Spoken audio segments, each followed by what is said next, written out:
In the ancient forest of Trikuta, surrounded by celestial mountains and lush greenery, there lay a lake shimmering with divine beauty.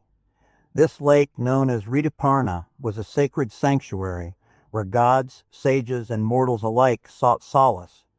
It was here that Gajendra, the mighty elephant king, roamed as the lord of the herd. Gajendra was no ordinary elephant. He was as magnificent as the sacred Airavata, Indra's mount, with tusks that gleamed like the moon and a body that radiated strength. Yet he carried the burden of ego, a remnant of his past life as King Indradyumna, whose arrogance had cursed him to live as a beast. One fateful day, as Gajendra led his herd to the tranquil lake, he decided to immerse himself in its cool waters. Majestic lotus flowers dotted the surface, and the fragrance of their pollen filled the air. The herd rejoiced, splashing and playing in the lake. But as fate would have it, the moment of reckoning approached. Beneath the serene waters lurked a crocodile, and Ashura cursed to take this form for his sins.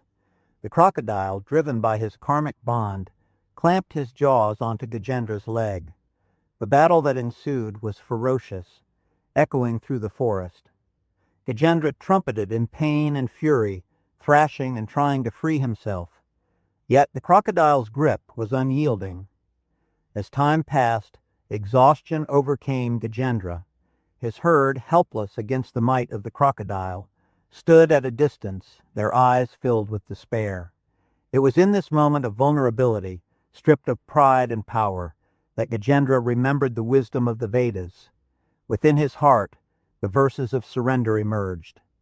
With his trunk raised high, he plucked a lotus from the lake and cried out in devotion. Om Namo Bhagavate Vasudevaya. O Lord of the universe, I surrender to you, the protector of all beings. You are the creator, preserver, and destroyer. Free me from this bondage.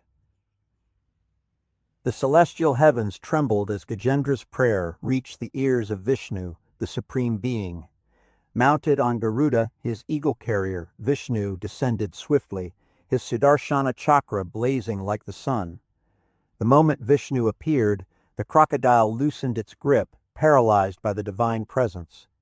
With a swift motion, Vishnu released the chakra, severing the crocodile's head and liberating the asura from his curse. The crocodile, now free, attained his celestial form and ascended to the heavens, thanking Vishnu for his redemption. Vishnu then turned to Gajendra, who, in awe, offered the lotus flower at the Lord's feet. Tears of gratitude streamed down the elephant's eyes. Vishnu, with infinite compassion, placed his hand on Gajendra's head and spoke. O Gajendra, your devotion has purified you. Your surrender has freed you from the cycles of birth and death. Come, return to your original form as King Indradyumna and join me in Vaikuntha. In a flash of divine light, Gajendra shed his elephant body and regained his celestial form. Garuda carried him to Vaikuntha, where he resided eternally in Vishnu's service.